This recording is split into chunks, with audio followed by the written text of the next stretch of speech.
Hello and welcome to the Portadown Preview Show. We're on Series 2, Episode 11. I'm Neil, and as always, I'm joined by the face that runs the place, Dave Wiggins. Dave, how are you? Doing very well. Neil, how are you? Yes, I'm not too bad, thank you. Thanks for asking. This week we are joined by Michael Clarke. Once again, Michael, I think now you tie with Chris Sherrod for most appearances on the show. This is your fourth trick, so thank you very much for joining us. How are you keeping? Been up to much today? Well, now that I hear that it's a record appearance, I'm actually very emotional and overwhelmed. But I'll try and contain that for you guys. Yeah, I'm good.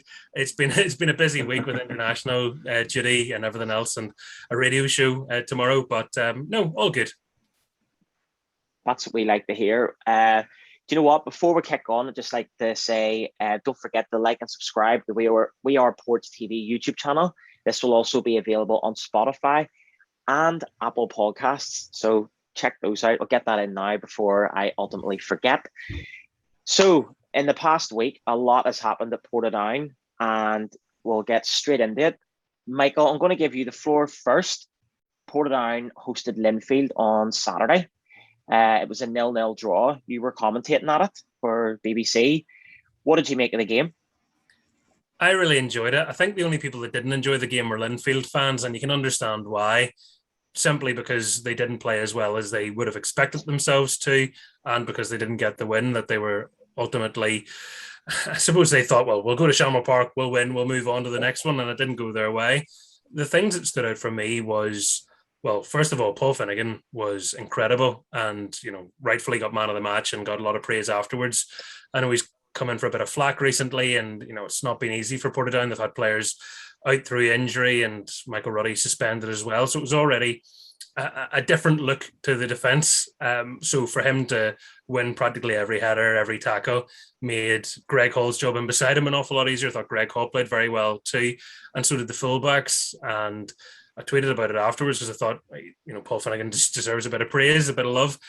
But Rhys Jordan, just incredible. I'd spoken to Matthew Tipton before the match, and I noticed that Rhys was on the bench, and he said, look, I easily could have played him, but Kirk Miller, best winger in the league, unbelievable delivery. That's a tough afternoon. We'll maybe not put him under the cosh now. So the idea initially was that Greg Hall was going to be left back and Barney McKeown was going to be centre back. Barney pulled up in the warm-up. Greg moved inside because he can play anywhere. And Rhys got chucked in and played so well. It's not like well done for being 16 and on a football pitch. It was, he played really well, and that well at that age against Kirk Miller. So a lot of plaudits to Portadown's backline. Hello. Do you know what Kirk Miller's biggest problem was? He's had his hair cut. And he had an okay game. It's Kirk Miller, like he's obviously a top quality player, but when I saw him at the start of the match, it was like something different about him. Oh, he's had his haircut and possibly lost his touch and his crossing ability with that haircut. I don't know, but I'm sure he'll find it again. Like all Greek gods. Yeah. I was going to say, it's like that story in the Bible, isn't it? Samson, is it? He gets his haircut and he loses all his strength or something. So listen here, Rhys Jordan did absolutely amazing, and he did so well that he kept his place in the team on Tuesday night there against Cliftonville, which we'll get on to eventually. But with regards to the actual performance itself for Portadown, I thought they were absolutely superb defensively. Yes, okay, maybe we didn't get many chances up top, but I mean, any team that's down in the bottom half of the league, they're never going to say no to a point against Linfield, are they? At the end of the day, and Linfield are the league champions. They're a full-time club, and I think Portadown performed admirably and valiantly. And there were some great last-ditch tackles, as you say. Paul Finnegan won everything in the air. Greg Hall, I don't think I've ever seen Greg Hall in a bad game in his life. I hope I've not scuttled him now. Sorry, but I just thought defensively were absolutely magnificent. And Linfield, okay, yeah, maybe had an off day, but I think Portadown did very well to curtail them. Dave, what did you make of young Rhys Jordan then? As Michael's already alluded to, he had a fantastic game. Yeah, great game. Very calm, very composed. Dealt with things well. I sort of felt like against Linfield, the defence started from the attackers. Do you know what I mean? Like, I just thought the boys, Adam and Lee, just a lot of effort, a lot of running, a lot of energy spent, and it just started there. And you're talking about Paul Finnegan there as well. It's when you're a bottom third team currently, as we are. We see when you're a centre back, you have a lot to deal with in a match, and maybe, a month ago, I'm sure Paul knows, he made a few mistakes and that kind of thing. But when the ball is coming at you constantly in a match, you're not going to get everything spot on and 100%. And unfortunately, when you make a bit of a blunder as a centre back, it creates a very good goal scoring opportunity for the opposition, especially if they're a top team. But no, brilliant, very good against Linfield.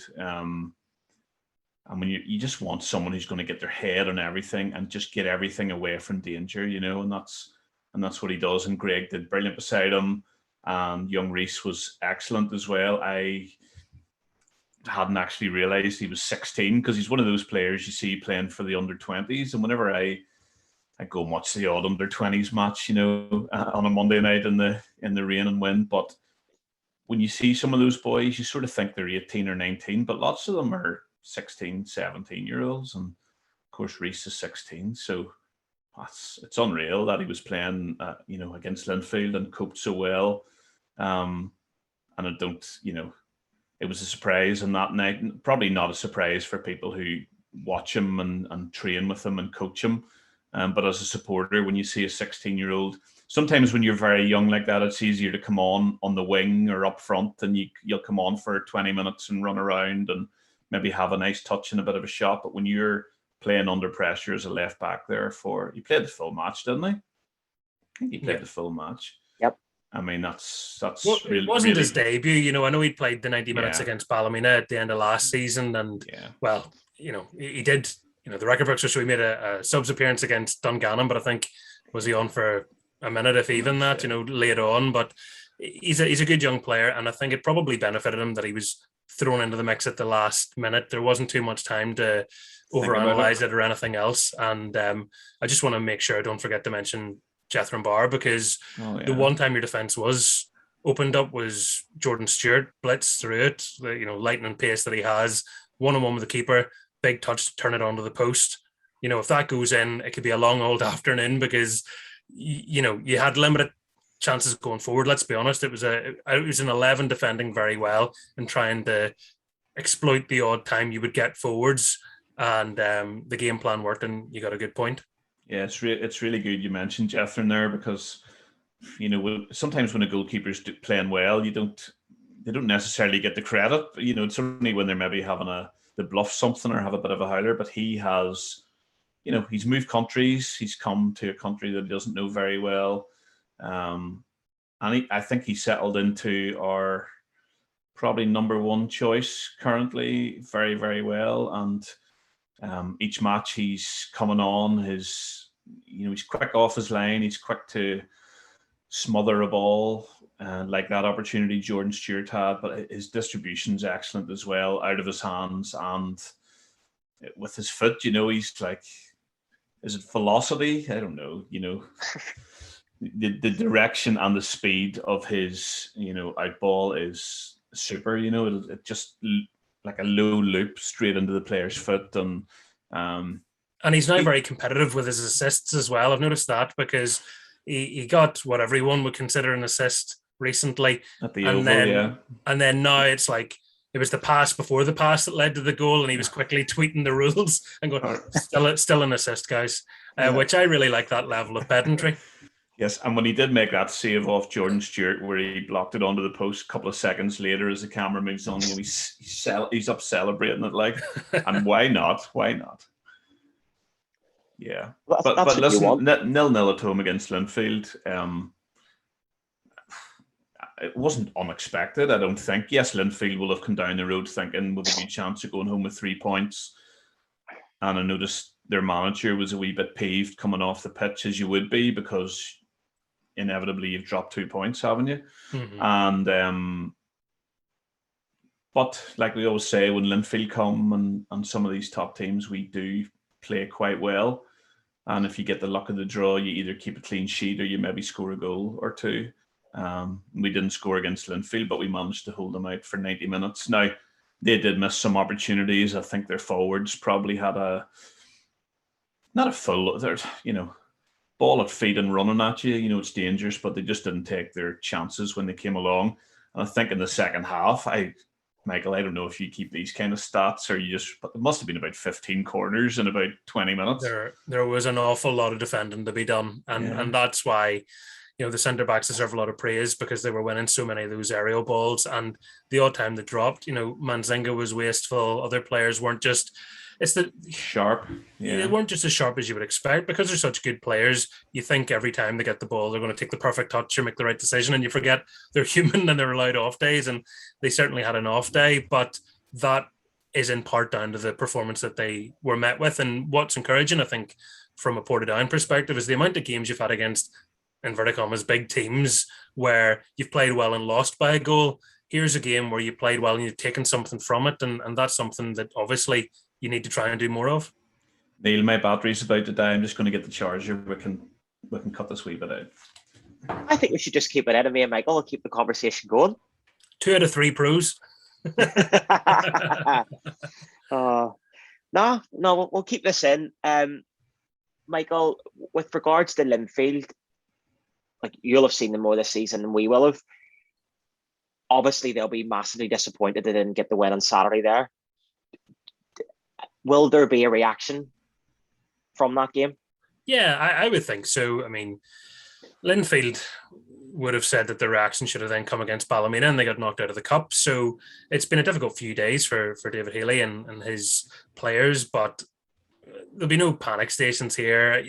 Linfield fans will be understandably frustrated, and social media will be a bit difficult for a few people for a number of days.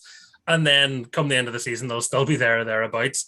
It's kind of rinse and repeat for Linfield, isn't it? Every year, there's a part of the season where people try to write them off, and at the end of the year, those people disappear. So I'm not going to say any differently. David Healy has achieved a lot with those players, and Linfield at the moment are one of the big favourites for the league title again. They have to be. Surely I'm not on my own when I say there always is a sort of, what's the word? Like just a wee glint in the eye whenever you're listening across to the away end, and all you can hear is the sighs and the groans and the boos whenever Linfield fans are really annoyed. Surely I'm not the only one. Dave, surely you're the same. Well, that is balanced up with, like, they're probably the only team who fills that wee stand behind the net, and when they score, that is a tremendous sign. But when they gurn and give off, that is wonderful. Can I just say, and this isn't a dig at Linfield fans, it was just really funny on Saturday.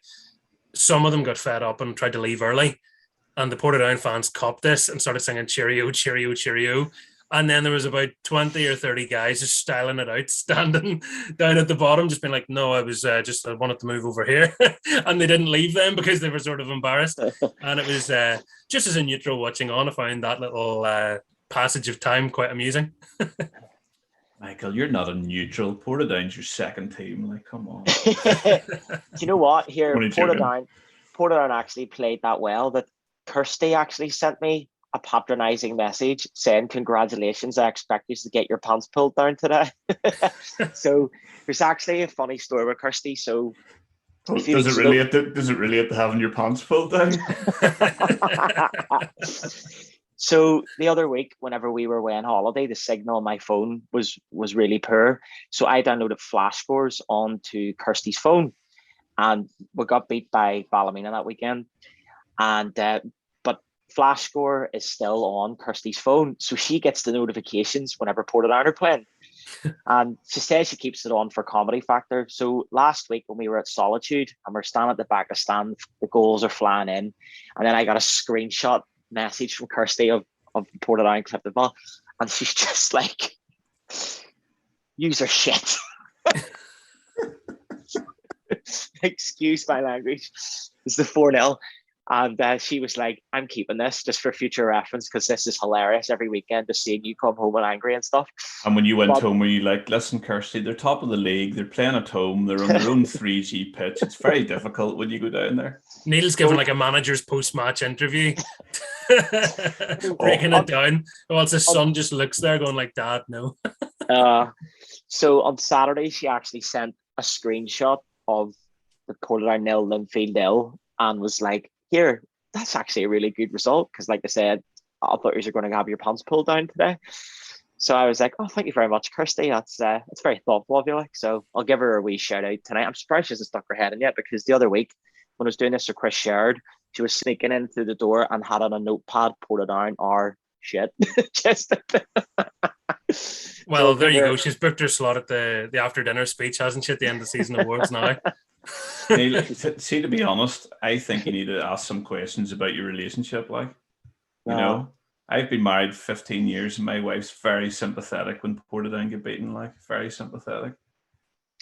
Aye, that's because she knows that if she's not sympathetic, she'll be kicked out of the house. Yeah. Oh no, Kirsty just loves any opportunity to get one over on me. Like, so Very there we go. good. Well, at least she's showing interest Exactly. in you and the football. You know. Yes, I think she's going to come down to the Derby game against Glenavon. I think she's going to come down for that, so it should be a Did lot. she buy you that hoodie? No, she did not. What do you think of it? Just for those who aren't watching, it's Doctor Who Abbey Road, isn't it? It is. Yep. So But the it's famous terrible Eagles though. cover, but with a TARDIS. So basically, you have a TARDIS Silhouette. The word I was looking for was silhouette. So you have obviously you've got the Abbey Road, and then you've got the TARDIS. You've got Tom Baker's Doctor, then you've got Peter Davison's Doctor, Sylvester McCoy's, and then David Tennant's. And there's no, just in case I'm missing this, there's not like an extra layer. There's not like one of the Doctor Who's that everyone thinks in a conspiracy died and was replaced by an identical one. No, just to be perfect. No. Listen, just checking. It's definitely not the same Paul McCartney, Michael. Come on. So the reason usually I would wear Portadown gear on the show. Well, I actually it's a Portadown podcast, isn't it? Because it's a Portadown podcast. So are we still recording? Yeah. Yes. So I have Portadown bottoms on, but I was obviously going to wear a Portadown shirt. But when Scott was being put in the bath just beforehand, he weighed over me. Good, tighten you up, man. So I had to fire this on. And I have to apologize because I texted Michael earlier and said, "Can you wear a khaki green T-shirt on the podcast today?" And I forgot to message you. Like, I thought if the three of us were wearing that, it would have been like a wee uniform or something. I'm only joking. Don't feel left out. I'm only joking. So Neil's significant other compares the football team to excrement, and his son urinates on the club kit. So lovely time all round. Indeed. Right. So Linfield was in the rearview mirror. So Tuesday night there, Portadown faced Cliftonville in the League Cup and lost 2-1 after extra time. Dave, we were both there. I think it's safe in saying at one stage we were maybe all believing, but then I think a bit of quality shone through in the end and our dreams were vanquished. Well, I'm still believing. And why is that? We'll address the elephant in the room now. So for anybody that's not listening, Portadown have lodged an appeal because Cliftonville have potentially and allegedly broken the rules with regards to Colin Coates making an appearance in the game. That being said, we can't really comment on the ins and outs of it, but that is what's been lodged. So something may happen or may not happen. We'll see. But we'll just focus more on the game for Tuesday night. So, yes, Dave, crack on. Very diplomatic. Well done. Yeah, no, listen, when you're playing Cliftonville, you've been beaten 4-0 by them the previous week at their place. But I think we all knew it was going to be different at Shamrock Park. You're getting into the winter, the pitch maybe is just carrying a little bit of water. We're on our home pitch. We've got our home supporters there, and I thought we played really well. And then we score a couple of minutes into the second half, and you're thinking, okay, that's good. We scored a goal against them. We're ahead. And we were still playing well. They probably weren't playing to the best of their ability. And then when they got the equaliser, you sort of thought, all right, okay, let's try and take this to extra time. And I sort of felt for us to win the game, once we get into extra time, we were just going to have to hold it. I felt like we were working really hard. Adam Sally had gone off. I didn't feel like we were going to create many chances. So to get something out of the game, we were going to have to take them to penalties at that stage. And then obviously, they make substitutions. They're able to bring on fresh, experienced, creative players, and they pushed us all the way, and they got their winning goal. And there was a good crowd of Cliftonville fans in the wee stand as well. They made plenty of noise. So it's sort of those matches, they give you hope that you can push on in the season. But yes, at one stage you're thinking, and the scenarios are going through your head where you're going, okay, we could get into the semi-final here. You could be in the hat with someone like Warren Point. Who knows? For all you know, you could end up in a cup final this season. And then Daniel Cairns broke all our hearts, scored the winning goal for Cliftonville. And I think once they scored their second goal, I think we all felt probably it was going to be very difficult to get back into the game. And fair play to them. They're a very good team. They obviously found it more difficult at Shamrock Park than they do at Solitude to play the game that they play. And they're in the hat for the semi-final draw on Saturday. I don't know what else to say, really. I was proud of our team. I thought we fought very, very well. Few injuries, and when you've played extra time, it looked like every player was walking off the pitch injured, but that's that sort of feeling, or you're just trudging off the pitch, absolutely exhausted. And they gave everything, and unfortunately just couldn't quite hold out. Yeah, I think you summed it up perfectly. I thought Portadown played really well, and again, really well defensively. Rhys Jordan, deservedly kept the spot. He kept Michael Ruddy on the bench, albeit Michael came on reasonably early during the game. Greg Hall, Paul Finnegan. Well, Paul Finnegan got man of the match again, so yes. that was 2 in the bounce. So, Nathan Kerr as well. The back four did very well. Yeah. Nathan Kerr's come back in the last couple there, and I thought he was really solid as well. And he does plenty of running. He gets up and down quite often too. And I forgot to give a shout out to the main man, Adam McCallum, for coming on up front for the last 10 minutes or so. He did well. I thought he did all right. I thought he did well. And funny, when I was going home, him and Greg were walking out to the car, and I just wound down the window and said, starting up front on Saturday, mate. And we had a quick chat, and he was sort of saying he felt like his first touch was better up the pitch than when he's defending in his own box, because he was taking the ball in. He was using it well. He was getting it forward, and his first touch was pretty nice as well. What a relief, though. You think if you're him, normally if you have a bad touch, it's one-on-one with your keeper and everyone blames you. Whereas if you give it away here, well, there's a whole pile of people behind you can get it back. And just psychologically, everything becomes easier because there's somehow less pressure. Yeah.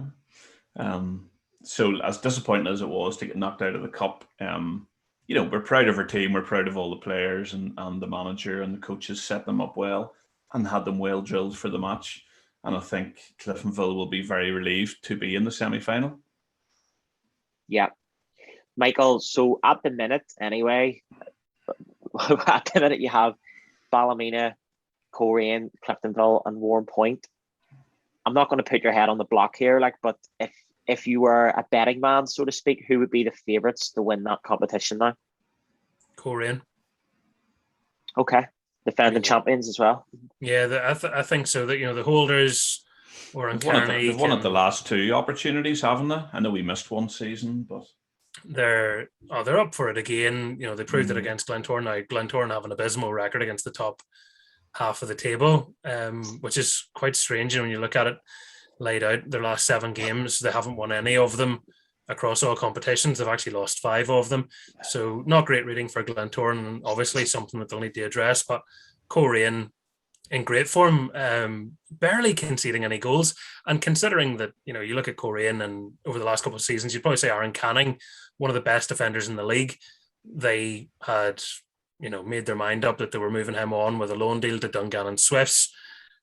They've brought in Brown, that had been at Crusaders, he slotted in fantastically. Their defense looks amazing. So there's not too many teams that could, remove one of the best defenders in the league and somehow actually defensively get better. So it shows you how well managed they are. And they have to be big favourites at this stage in the competition. And it'll be interesting to see what way the draw falls now on Saturday. Guaranteed to be a Coleraine Ballymena final at this stage, But listen, Cliftonville will have a big say. In the last 10 years, they've done well in the League Cup, and it's a trophy that they'll have their eye on as well. Not to say Ballymena couldn't go on and win it. No, they seem to be. Remember on the show a few weeks ago, I said Ballymena are on a team that on their day can cause massive problems for anybody, and I just would not rule them out in the slightest. What I'm saying probably sounds like a contradiction here, but Cliftonville are the best team I've seen this season. But I just feel that Coleraine will win the cup, and I could be totally wrong on that. It's not a reflection on how good Cliftonville have played. I just want to make sure that that's clear. But yeah, I just have this little feeling that Coleraine can do it again. But every year we feel like we say, like, gosh, how competitive is it? And, that's what we're seeing now. David Jeffrey, some people had David Jeffrey up for the sack at Ballymena. And, look at how well they performed in their last few games. We all get far too emotionally invested as punters and get carried away and, lose one Saturday and it's the end of the world, win next Saturday and, we're on top of things and, we should do the lotto. So the truth is usually somewhere in between all that. Absolutely.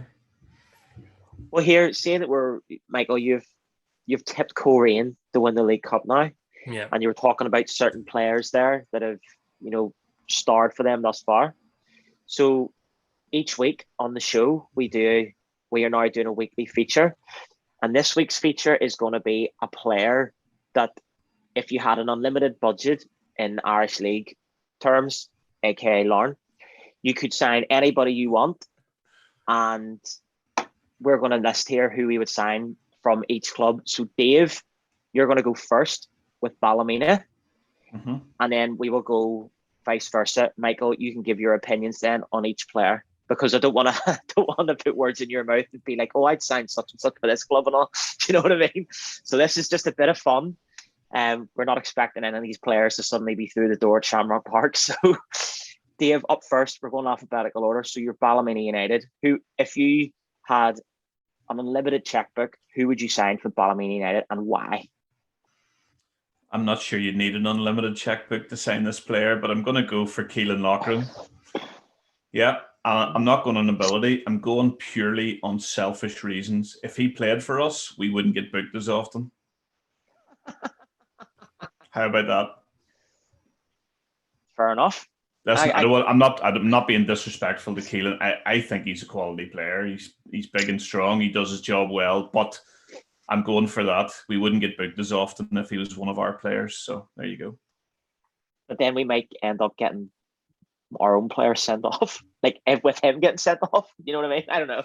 Nah, we'll be fine. We'll be fine. He'd be fine. We wouldn't get booked as often. We'd be grand.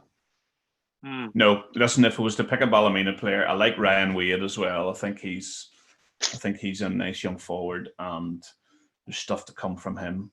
But I'm going to. So hold on, you wouldn't bring Ross Redmond back? I think that's disgraceful. I'd bring last year's Ross Redmond back, just not this year's.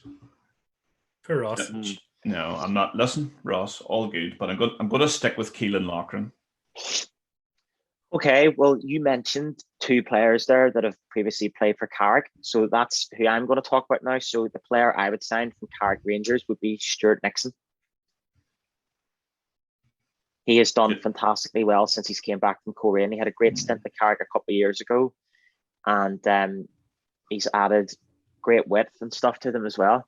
Oh, here she is. Here she is. Come on. Oh, she's not a runner again. She's contractual appearance. No chance. So yes, Steward Nixon. I think he's a smashing player, and I'll start running away and hiding. You want to come on the show? Come on the show. This is what Neil does to prove that he hasn't made her up. By the way, for anyone that's watching the first time.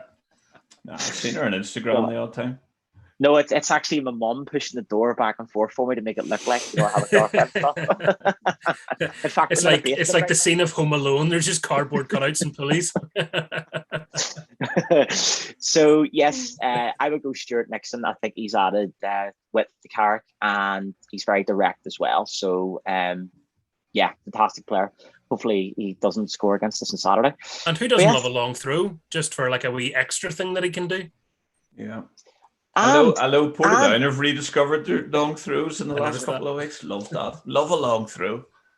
And he gets sent off against Keelan Rockland the other week as well, didn't he? Didn't he get sent off because of him? Am I right in saying that? I don't know.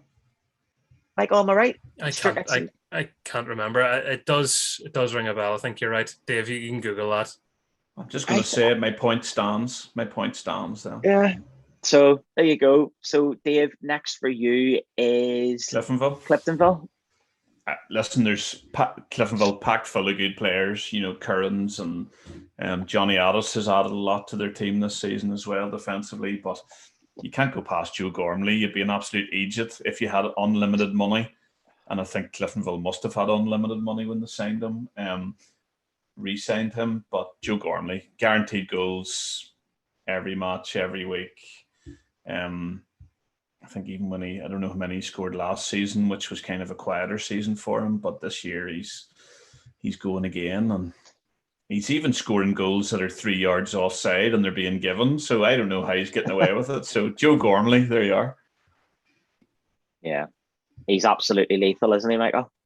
Yeah, I think he's the only player I've seen scoring under 10 seconds in a game. Now I know that happened in the League Cup, didn't it? It was Limavady scored in 9 seconds against Dungannon, which is remarkable. And Wow. I've seen Joe Gormley do that. So yeah, he's a smashing player. And what more needs to be said about him, to be honest? He's just an absolutely outstanding footballer, has been for years. And there's that running joke with Cliftonville supporters now, they all take turns telling him he's washed up because people have tried to write him off, and it is the most frankly ridiculous thing ever because he's one of the best goal scorers of this generation that the league's had. He's unbelievable. And even in the game last week up at Solitude, like wrote it down, we're stupid enough to leave him sitting in the box by himself. And he scored first touch. You're just like, here we go again. I'll give you a slightly random Joe Gormley story just because like everyone knows he's good at scoring goals, so I don't feel like I'm adding anything interesting there. I wanted to do a radio piece with him at one stage and said, could I come round to his house and we'll like do a wee bit, make it a bit different, we'll play FIFA. And we did El Clasico just to try and be neutral. Like, well, let's just pick like two really good teams so like nobody feels being bullied. And I beat him twice by a goal, and both of them were probably the worst goals anyone's ever scored on FIFA. And he was like a wee bit annoyed, but he's very polite about it. But to me, that's like I was in his house. Like they were giving me tea and biscuits. Like I was being really well looked after. I should have thrown one of the games. And Joe, if you're watching, I'm really sorry about it. Oh, he'll be watching when we tag him in this for sure. Yeah. Keeps him up at night. So you invited yourself to Joe Gormley's house to play FIFA. Let's just get that straight. Pretty much, yeah. I said like, Joe, let's do this. I think it'd be a bit of crack if we were to play FIFA. Do you fancy hosting? The alarm bells are going here, Michael, with stalker alert. Listen, I'm sure Joe had a lovely afternoon. Joe had a very no one loves getting beaten FIFA twice, but and yeah, he was stuck with me in the house, but he made pleasant anyway, so I enjoyed it. Hopefully he did. It was a few years ago, but it was good crack. Love that. I think a few Portadown fans were giving him stick there on Tuesday night, but he took it in good jest and he was giving it back. I think he sort of like laughed and all. So it was, a quality striker. Right, after Cliftonville, so we have... Hold on. Some Portadown fans were giving him stick. Well, I didn't want to name you, Dave. It wasn't me. All right, Shaggy. So I'm next, and I've Korean. So this was actually quite hard because like they're flying at the minute, and you could say Lyndon Kane, you could say Shavlin, who's banging them in at the minute. But I was going to go Conor McKendry because I really do think, as much as how good a player Ben Doherty is and how good he was for Korean last season, I really do think Korean have stroke Larn there. Like I really think it, and like he's such a quality player, and to get, was it 150 grand as well as part of that deal, and to get Connor Doherty, Connor McKendry, and just anytime I've seen him, he is just ripping teams to shreds. And he could be ripping teams to shreds for them for quite a few years yet. I wouldn't even be surprised he gets a move across the water again. So yeah, I'll go Connor McKendry. He's been outstanding for them, and I would say he'll be outstanding for them for the rest of the season. Sometimes a player just is a really good player within a certain team.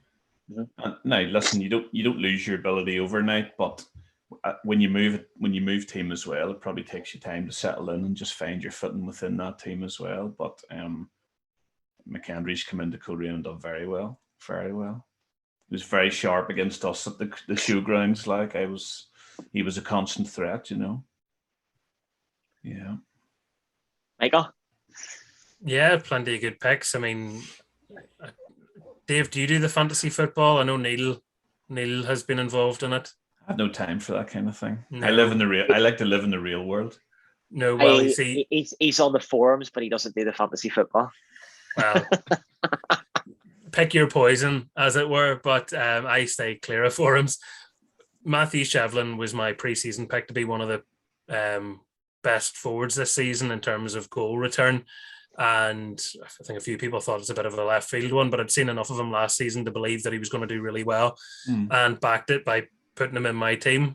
And he got me a lot of early points till everyone else copped on that hey, this boy's actually doing really well. So it's I've fallen down the pecking order a wee bit because people have been making more subs than me. But Matthew Shavlin, I think so, just because I backed him before a ball was kicked this season, and now that I'm seeing him do it, I'm very pleased for him because he's actually got quite a lot of Irish League experience, but he's maturing as a player now, and we're seeing that ability come through, whereas we've always talked about potential.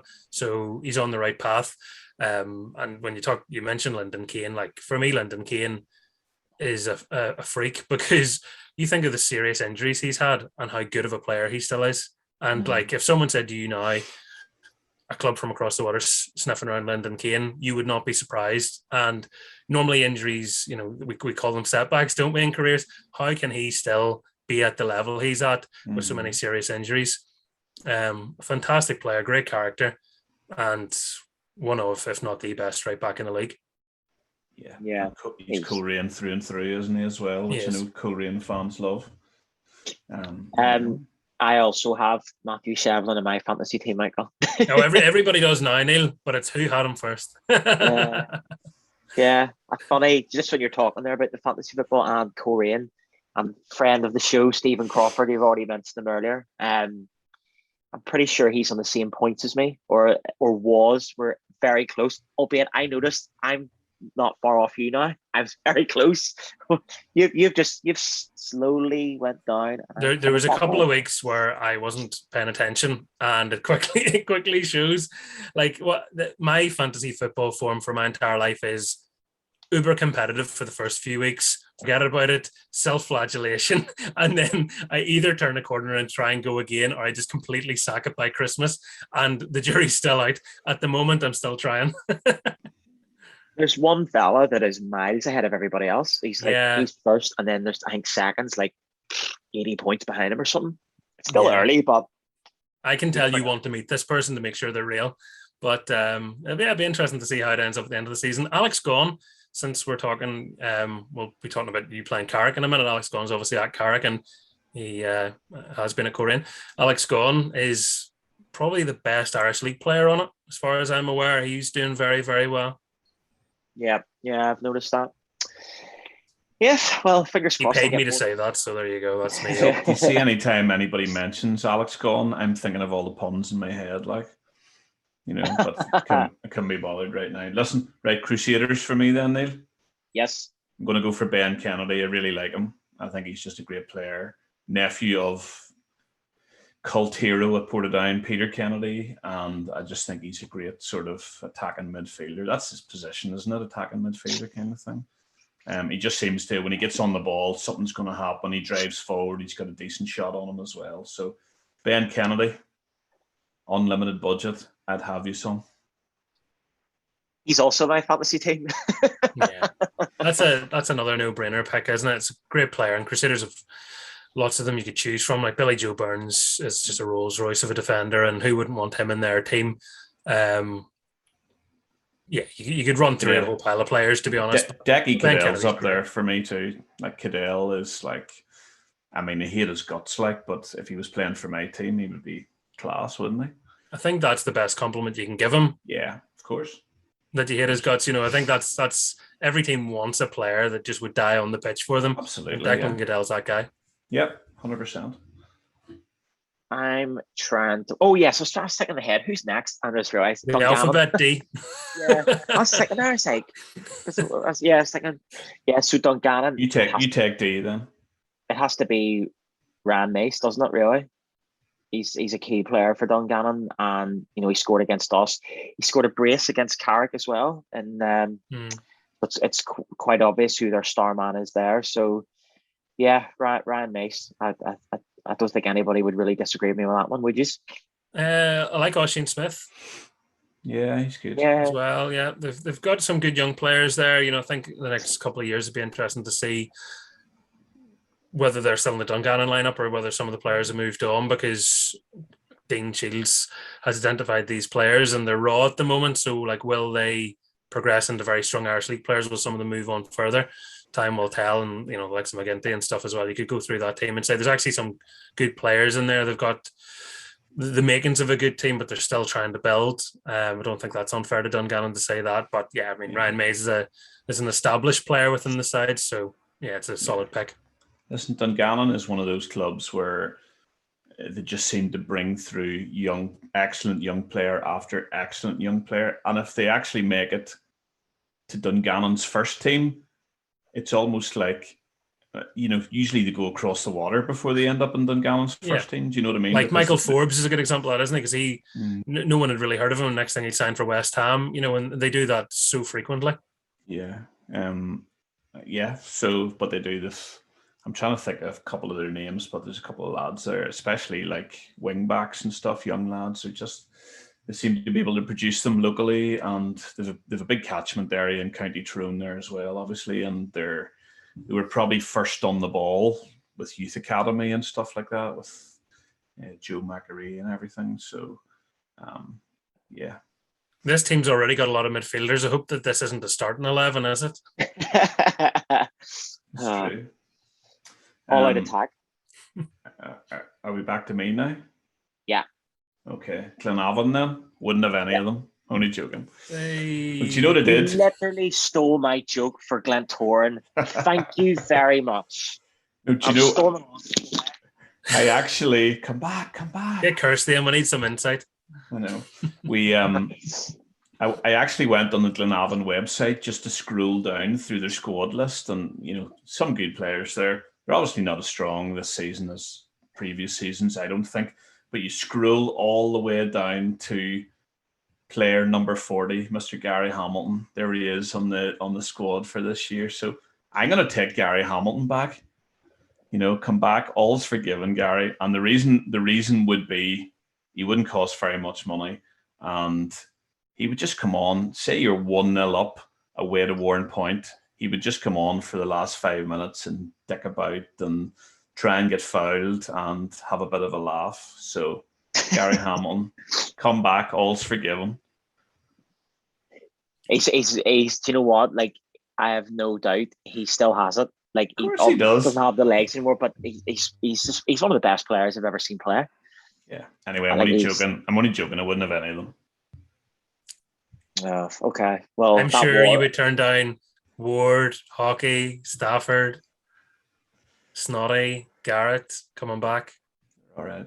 Singleton. There's quite a few there. Matty Fitzpatrick, Andy Waterworth. They're not really household names, are they? James Singleton. I can just go through the whole squad. There's a lot of good players at Glenavon. Yeah, listen, I think Glenavon will click at some stage here, and I know Gary's always complaining they've been unlucky, but they are where they are for a reason, and I do think, if all of those players come together and click at the right time, they could climb the table a wee bit, but I'll stick with it. I'll take Peter Gary Campbell, Hamilton. Connor McCluskey. I'm just going to name their entire squad. There's I no wouldn't way take- you're not picking I wouldn't someone. take Peter. I wouldn't take Peter Campbell. Wouldn't take Peter Campbell. There you go. Nah. There was a Portadown fan last week, actually, at Solitude. I'll not name his name, that was saying that we should have signed Peter Campbell. I'm sure you can guess who it was. I wouldn't like to name any names. Listen, he's a great Yeah, he's left a good winger. player. Great left winger. There's no doubt about it. Probably should have been around our club, but there you go. He moved along at one stage. Well, I'm Glenn Torn, and thanks to Dave for stealing my joke there, Rick. But anyway, I'll just go straight into it. It has to be Luke McCulloch, doesn't it? He's a Rolls Royce in defence. So we've picked a defender. There you go. We've got probably the best defender in the league now, so we can have as many midfielders and attackers as we want. At one haven't got point, a I thought goalkeeper this was yet. going to be like a table football, sort of team where it's just like this giant row. Hang on. No, you could play Luke alongside Keelan Loughren in the centre of defence. You But can't. did you? You did actually pick Loughren, didn't you? Yeah. Okay. It's You been could. a while because people normally have 3 or 4 defenders. That was the only point I was making. We just don't pick one. I think there's been plenty of times where Glenavon haven't had any defenders, like, given their goal record in recent years. Ooh. Shots So fired. it would have to be Luke McCulloch. He's a Rolls Royce, and like, you can even see whenever he's playing. It's as if he's just playing so effortlessly, and he's just putting in great performances. And I think they actually moved him into Great performances in an average team. Let's face it. Yeah, but I think even the game against Carrick the other week there, I watched it on the iPlayer. They moved him into sort of like a holding midfielder role, and even then, he was brilliant. Just he's played in midfield, and I think, to be honest, Luke is probably busting to get a game in midfield if he could. But Glentoran are coming down with midfielders, and when you have that caliber of player who can play in defence, you have to play him there, don't you? I mean, he is just a fantastic centre half. So he's a victim of his own success in that position because, he'd probably love a wee run out in midfield. It's a bit like Michael Ruddy at Portadown. He just wants to be in centre mid now that he's got a taste for it. Yeah. And of course, Luke being a Portadown boy, we would take him, no problem. You would play him wherever he asked. He is a very, very talented man. Absolutely. Right, Lauren. Thanks for giving me Lauren, Neil. I knew you were going to take Lauren, like. Well, it's alphabetical order, like, so I wouldn't want to give any preferential treatment, like. I know. Listen, they've got some good players, but I'll go for Tomas Cosgrove. I think just a consistent performer. I don't really dislike him. Seems like a nice guy, good footballer, consistent though. He's played a lot of games for Larne now. Like would it be in the hundreds? Is it like 350? Did I make that up? I think I saw that. I think he's a long time. I just like that. I don't dislike him is what sort of put him over the line there. Yeah. He's a good guy. I mean, I'll just quantify that by saying no. There are. I could have picked other players, but there's a couple of them I don't like very much. So Tomas Cosgrove, you'd be welcome in my team anytime. Do you know what? If I had to pick somebody, I would actually pick Cosgrove as well. I think he's a very, very good player. And he's also in my fantasy team as well. He's bound to be in yours, Michael. Is he? No, I've Lyndon Kane. Okay.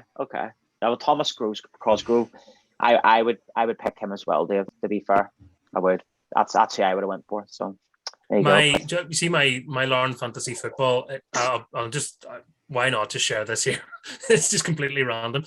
Lee Lynch, and maybe I should take this up with Tiernan rather than Lee. It's the bane of my life because Lee Lynch is a very well-scoring or high-scoring player in the fantasy football, but he seems to be benched the weeks I pick him and picked the weeks I bench him, and that's so unbelievably frustrating. And I know some people go, just leave him in your team then. But I was doing that and he was not scoring. And then I was like, right, he's not going to start the game against Crusaders. So I put him on my bench and he came off the bench and scored. So there's my woe is me. But yeah. Per you. Yeah, it's not fair. Tiernan, just play him every week, please. Make it easier for me. Right. Linfield then is my pick. Chris Shields. Easy pick. Do you know, I've done the commentary twice against Linfield this season for us, for We Are Ports. and Chris Shields, especially the first game, was head and shoulders above everyone else on the pitch. Unbelievable. Just again, using the experience, just knocking the ball about, keeping it simple. Good brain. Fantastic. Good brain. Great. Yeah. But even on Saturday, you could see what he was doing. Like you could see, like he could see the danger coming, and he would just shield the ball. Somebody would run into him, free kick.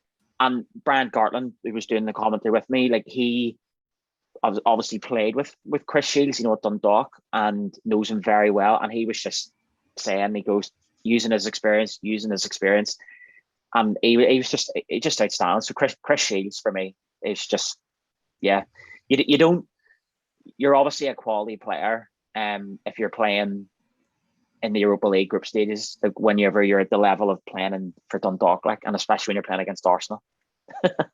So, but you know what I mean? Like, he's came into the Irish League and he's bossing it. Yeah, no, he's a really classy player, and you could have chosen loads of people from Linfield as well, but Chris Shields is somebody that's come in and right away won fans over. And when you think of the amount of players Linfield have in that position as well, and some that are coming back from injury, some that are out at the moment, the fact that he's one of the first names in the team sheet in his first season tells you all you need to know. And we've got a full defence now, so we're okay. Well, I just thought that's another centre midfielder, to be honest. So I'm just Neil's lopsided team here. Just 11 in the middle of the park. No goalkeeper needed. No goalkeeper, obviously. With all these people are so good in possession, the other team will never get the ball to shoot. You know what I mean? And if you're struggling, whichever one of them plays Gaelic on a Sunday, just stick them in nets. They'll be grand. The age old. You know what? Well, Dave, you get the last pick, which is Warren Point. But seeing that we don't have a goalkeeper and we're talking about other teams, I'm going to put Jethro Barron from Portadown. And we've mentioned them already. So Jethro can be the goalkeeper. Dave, you get the last pick with Warren Point. Yeah, Warren Point. I think. I'm not so. I'm going to go for Frau Mccaffrey. I just think he's a great player. When he gets on the ball for them, you think something could happen here, and I like those players. A player who gets on the ball and you get to the edge of your seat and you think, okay, what's he going to do with this? He's going to create something. So Frau Mccaffrey. So we've one striker. We've got Joe Gormley, and that's all we need. I'm going to be on the bench myself, Michael. So there we go. Yeah, I can play up front if needed, but we'll go 4-5-1 to start with, and just we'll be cautious and then see what happens. Beautiful. That's a good team. Yeah. Well, there you go. And if we're struggling, we could put Keelan Lochran up front as well. So it's always good to put the big central defender up for the last 10 or 15 minutes if you can. It's like it's rolling back the years. It's like seeing John Convery being thrown up in the last 10 minutes. That was always Ronnie's plan B. But John Convery was going up front. You knew we were in dire straits. That's right. So yes, there you go. Shout out to Keelan Lochran, Conor McKendry, Ben Kennedy, Joe Gormley, Chris Shields, Luke McCulloch. You went for, was it Gary Hamilton for Glenavon? Absolutely. Gary Hamilton. Don't be so surprised. Frau Mccaffrey and Thomas Cosgrove. That's everyone, isn't it? I forgot you went for Gary Hamilton because we spent so long questioning whether you were actually being serious or not. So we do have a couple of strikers. That's okay. Yeah. So there you go. Shout out to those guys. Player manager as well. Yeah, there you go. So shout out to those guys. Congratulations, you've earned a place in our team. Squad players, of course. They wouldn't replace any of our 1 to 11. There you go. Right. We've already mentioned them a couple of times, with the players who are going on, because a couple of these boys have played there before. This Saturday, Portadown play Carrick Rangers at Shamrock Park. No beating around the bush here. Big game. Dave, what are your thoughts heading into this? Got to win. No doubt. And everybody knows it. The players will know this is a big opportunity. The games against Linfield, etc., you're not expected to do anything. Well, you're expected to do something, but if you get any kind of result there, that's great. That's extra. But when you're playing Carrick, Dungannon, Warren Point, Glenavon, Ballymena, those are the games that you are expecting to take points of. And I would be extremely disappointed if we didn't come away with 3 points on Saturday. And that's not to say it's a given. It's absolutely not a given. Our players will have to play as well and as with as much energy and determination as they did against Linfield and Cliftonville. And if we're going to get a result, that's what we're going to have to do. Carrick or no mugs. Steward King knows what he's doing. He knows how to set up a team. He knows how to motivate them. And we will have to be at our best. But if we are at our best, I do believe we'll beat them. We're at home. We'll be expecting 3 points. And I think we'll get them on Saturday. Michael, what have you made of Steward King start his managerial career at Carrick? Or sorry, I know he's the manager before Banbridge, but I mean at Carrick, sorry. Yeah, no, his time at Carrick's obviously been very good. October, a little bit more forgettable for Carrick Rangers, actually, because they got the win against Ballymena. And then after that, have struggled a little bit. And I think maybe they'll feel that their last outing holding Coleraine to a scoreless draw was, maybe finding their mojo a wee bit again, bouncing back. They have won 4 times in the league this season. To put into context how good that is, they won 5 times in the entirety of the last campaign. So, and they're doing quite nicely now. There's a long way to go. So we'll see whether they're able to eclipse last year's points tally, whether they're able to be a bit more like the Niall Curry side of the previous season when Carrick won 10 times and finished, in their highest league position. So, so far so good. You never want to get too carried away, do you, when your team's doing okay? But Carrick are doing very well under Steward King. Some quality players there. Happy to see Cushley come back. Sub appearance coming on for Nixon, who picked up a knock, unfortunately. But yeah, they look a very good team at the moment. And Portadown fans will just be glad that it's a game at Shamrock Park, because you are absolutely useless in Carrick. Absolutely dreadful. You've lost your last 7 league visits to Carrick, which I couldn't believe, which includes both of you being relegated, and some of the matches, 3 games, I think it was in the championship. So it goes back to 2016, your last win in Carrick, but you've won your last 2 at home against them, and you'll be looking for 3 in a row. I'm still confident. Don't on it. Well, Michael, obviously you're in the same friend circle as me, so I just couldn't stomach a defeat of Carrick. It pains me when we lose to Carrick for obvious reasons. And that's just the abuse Kirsty would give you. Any excuse to abuse me, she's all over it. But how confident are you guys looking for your second win of the campaign coming up against the Carrick team? You're the home side. You'd like to think you'd be able to get a result, because you tend to beat Carrick Rangers when you're at home. So Carrick could say the pressure's on Portadown. All the pressure's on Portadown this weekend. There's no 2 ways about it. I listen. You know me. I'm always positive with my teams, and I think Portadown. There's no reason why Portadown cannot get a win this weekend. As we've already alluded to earlier on, they put the performances in. Against Linfield or whatever, they got a really good point away to Glentoran the other week.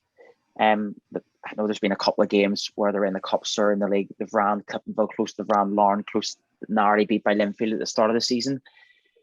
But you've got to be able to replicate that against the teams that are supposedly the weaker teams.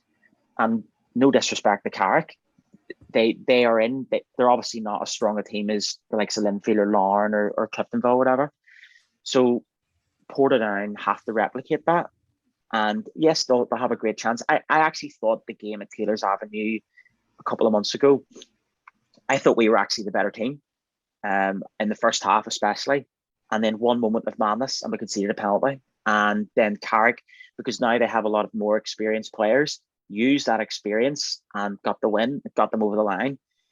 And they're a team that realistically, come near the end of the season, Carrick, Dungannon, Portadown and Warren Point, everyone said it beforehand, you're potentially Glenavon, Ballymena, they're all going to be in the mix around each other. So it's a game they really need to be winning and looking to take points, because we've got a couple of draws in there recently and all, but it's getting 3 points, just getting that win, even for confidence, would make such a massive difference.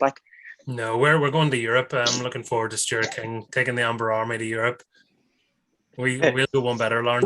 We'll be the Well, German team. do you know what? I spied Stuart King the other week down at the Portadown Ballymallard game. So he's obviously down doing his homework, like, and he's had a fantastic start to his career at Carrick, like. So King of the castle, it writes itself. that's me. But no, listen, they've got some very good players. Obviously, Ben Tilney, he was on loan at us last season. Very good player, experienced as well. Cushley, weapon of a left foot. I've already mentioned Steward Nixon. Jim Irvin has brought stability, to their backline and stuff. So they're a good side, and they're not to be taken lightly.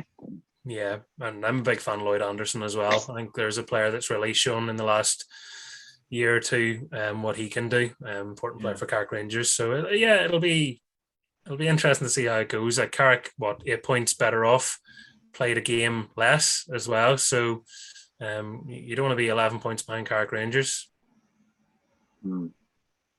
Dave, you look deep in thought. I'm looking forward to it. I mean, I enjoy going to watch Portadown in any match, but we have a chance and a good chance to get 3 points on the board, and we really need it. If we're going to start climbing that table a little bit, they don't expect us to bust into the top 6, but we need to start pulling away from the bottom 2, and it's a good opportunity to do that. Yeah. No, look, I mean, I always look forward to the games against Carrick because, like I said, friends and stuff that are Carrick fans and stuff, so it's that sort of added personal touch on it and all. Like, so, yeah. No, I'm looking forward to Saturday. And beforehand, we'll have the We Are Ports brunch with Mickey Collins as well. So that's something else to look forward to beforehand. Like, maybe we should tell him to bring us boots. He'll have everybody psyched up for the game. I'm sure he will. So, yes, no, listen, I'm looking forward to Saturday. And, fingers crossed Portadown can get 3 points. So, I think, Big couple of weekends, really, isn't it? Because you've done Gannon after that, and you're looking at the league table, and you're only 3 points better off than Warren Point. So as much as everyone said Warren Point have lost 10 in a row, and that's a fact, and it's not good for Warren Point. They're only 3 points behind you. So this is the time where we'll really see. Christmas is always such a crucial period, isn't it? So the next month and a bit will be very, very interesting indeed. I think you'll pick up a good few points between now and then, to be honest. I don't. If you're going to perform as well as you have done the last couple of games, I think it shouldn't all be doom and gloom. Portadown fans, to steal Neil's phrase. Never going to live that one down, am I? No, well, right enough, like you say, we've got Carrick, we've got Dungannon, and then after that, we have Larne at home, Glentoran away, and Cliftonville at home. So you're a runner of hard games there as well. Like, so every game's hard, but I get what you're saying. Like, so. But so far you're completely back to front in that you play amazing against the teams that you aren't going to be given a chance against, and you've not played anywhere near as good enough against the teams that you would expect to beat or at least draw with. So based on that logic, bring on all the hard games. Well, here, listen, Carrick will be a very hard game on Saturday. They're a good side, and I think anybody that underestimates them's a fool. Like, so. There you go. Dave, anything more to add, or we'll wrap it up there for this week? Let's wrap it up. Good to see you, boys. Good to see you too. Thanks for having me on. When I make it to 5, I mean, I'm obviously on the Mount Rushmore of guests, but like, do you get like a special Hall of Fame ring? Like, what happens next? You get an engraved glass tankard for your 5th appearance. That's what you'll get. I love it. It'll be like the player that's hanging on for his 100th cap. It'll just be like, oh, we'll never play him. We're not doing that. Or when a player gets close to a bonus at the end of the season for so many appearances, and you're like, bench. Yeah. Yeah. A few clubs have been guilty about that over the years. Like, right, folks, listen, as always, thank you to everyone that watches and listens to the show. You can check us out on YouTube, Spotify, and Apple Podcasts. And don't forget to like and subscribe to We Are Ports TV.